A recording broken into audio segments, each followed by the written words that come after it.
New sponsor by Lords furniture জগতের এক উজ্জ্বল নাম। নিজেদের ঘরকে সুন্দর আসবাব দিয়ে সাজাতে আজই আসুন আমাদের প্রতিষ্ঠানে। সামাজিক দায়বদ্ধতা ও মানব সেবার আদর্শকে সামনে রেখে স্টুডেন্টস হেলথ হোম তাদের ৭৩তম প্রতিষ্ঠা দিবস উদযাপন করল এক বিশেষ উদ্যোগের মাধ্যমে। একই সঙ্গে কিশোর কবি সুকান্ত ভট্টাচার্যের জন্ম শতবর্ষ উপলক্ষে অনুষ্ঠিত হল একটি স্বেচ্ছায় রক্তদান শিবির। অনুষ্ঠানটি অনুষ্ঠিত হয় সমাজপাড়া স্টুডেন্টস হেলথ হোম ভবনে, যেখানে সকলে মিলে উদ্বোধনী সঙ্গীতের মধ্য দিয়ে বিশিষ্ট অতিথিদের বরণ, পাশাপাশি কিশোর কবি সুকান্ত ভট্টাচার্যের প্রতিকৃতিতে পুষ্পার্ঘ্য প্রদানের মধ্য দিয়ে কর্মসূচির শুভ সূচনা হয়। এরপর থেকে দুপুর পর্যন্ত চলে রক্তদান প্রক্রিয়া। এই মহতী উদ্যোগে জলপাইগুড়ি ইঞ্জিনিয়ারিং কলেজের শিক্ষার্থী এবং সাধারণ মানুষের স্বতঃস্ফূর্তভাবে রক্তদান করতে দেখা যায়। রক্তদান শিবিরে অংশগ্রহণকারী এক স্বেচ্ছাসেবক বলেন, এই প্রথম রক্তদান করে মানবতার সেবায় এগিয়ে আসতে পেরে আমি গর্বিত। রক্তদান যেমন একটি সামাজিক দায়িত্ব, তেমনি একজন সচেতন নাগরিক হিসেবে এটি আমার কর্তব্য বলেই মনে করি। স্টুডেন্টস হেলথ হোমের এক সম্পাদক জানান, মানবিক মূল্যবোধ ও তরুণ সমাজের মধ্যে সচেতনতা গড়ে তুলতেই এই ধরনের উদ্যোগ আমরা নিয়মিতভাবে গ্রহণ করি। এই দিনটি কেবল আমাদের প্রতিষ্ঠা দিবস নয়, বরং এটি একটি সামাজিক দায়িত্ব পালনের দিন হিসেবেও আমরা বিবেচনা করি। এই কর্মসূচি প্রমাণ করে এখনও সমাজে বহু মানুষ আছেন যারা নিঃস্বার্থভাবে অন্যের জন্য এগিয়ে আসতে প্রস্তুত। রক্তদান শুধু জীবন রক্ষা করে না, বরং এটি মানুষের মধ্যে সহমর্মিতা ও সংহতির বার্তা ছড়িয়ে দেয়।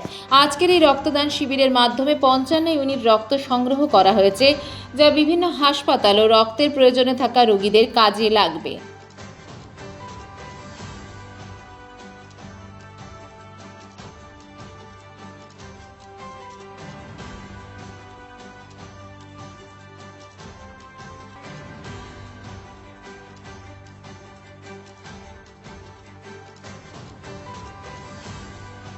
আজ আমি এখানটায় এসেছি স্টুডেন্ট হেলথ হোমে, এখানটায় সেন্টারে সুকান্ত ভট্টাচার্যের যে শতবর্ষ আজকে পূর্তি হলো, সেই শতবর্ষ পূরণ উপলক্ষে ওনারা একটা স্টুডেন্ট হেলথ হোমের তরফ থেকে রক্তদান শিবির ওনারা ৫০ জনের একটা পরিকল্পনা করেছেন।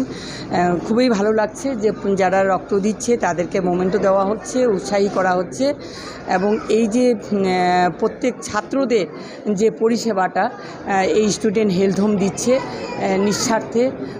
তো আমি বলবো আমার তরফ থেকে যে এই যে স্টুডেন্ট হেলথ হোমের যারা এখানে আমার পাশে আছে, সভাপতি আছে, এই যে যারা সদস্য যারাই আছে এখানটায়, ওনাদের তরফ থেকে যে ওনারা এত সুন্দর একটা ভালো নিঃস্বার্থভাবে এবং নীরবে কাজটা করে যাচ্ছেন, ওরা এগিয়ে যাক। আজকে স্টুডেন্টস হেলথ হোমের ৭৩তম প্রতিষ্ঠা দিবস উপলক্ষে এবং কবি সুকান্ত ভট্টাচার্যের জন্মশতবর্ষ উপলক্ষে স্টুডেন্টস হেলথ হোম প্রতি বছরের মতো এবছরও স্বেচ্ছায় রক্তদান শিবিরের আয়োজন করেছেন। ইতিমধ্যে আমাদের ৪৫ জনের উপরে স্বেচ্ছায় রক্তদাতা এসে নাম নথিভুক্ত করেছে, আরও মানুষরা আসছে। এবং আপনারা প্রত্যেকেই জানেন, ভারতবর্ষে রক্তদান আন্দোলনকে প্রচারমূলক জায়গায় নিয়ে যাওয়ার জন্য স্টুডেন্টস হেলথ হোমের অবদান সবথেকে বেশি। এবং আমরা আরও বেশি গর্বের সাথে বলি, স্টুডেন্টস হেলথ হোমের কলকাতার যে হাসপাতাল, তার ২টো তল তৈরি হয়েছিল স্টুডেন্টস হেলথ হোমের ছাত্রছাত্রীদের রক্তদানের মাধ্যমে। যে অর্থ এসেছিল সেই অর্থ থেকে, ফলে স্টুডেন্টস হেলথ হোমের গায়ে বড় বড় করে লেখা আছে ছাত্রছাত্রীদের রক্ত এবং ঘামে ঝরা প্রতিষ্ঠান এই স্টুডেন্টস হেলথ হোম। এই প্রথম রক্ত দিলাম, রক্ত দিয়ে খুব ভালো লাগছে, একজন মানুষের উপকারে লাগবে, এটাই খুব ভালো অনুভূতি হচ্ছে। জলপাইগুড়ি মার্চেন্ট রোড আরবি দে কমপ্লেক্স সুবর্ণা, এখানে আপনারা পেয়ে যাবেন রকমারি গিফটের সম্ভার। বার্থডে পার্টি হোক কিংবা অ্যানিভার্সারি, আপনার প্রিয়জনের জন্য সমস্ত রকমের গিফট পেয়ে যাবেন সুবর্ণাতে। ৩৬ বছরের পুরনো প্রতিষ্ঠান জলপাইগুড়ি মার্চেন্ট রোড আরবি দে কমপ্লেক্স সুবর্ণা। আজই চলে আসুন সকলের প্রিয় প্রতিষ্ঠান জলপাইগুড়ি সুবর্ণা।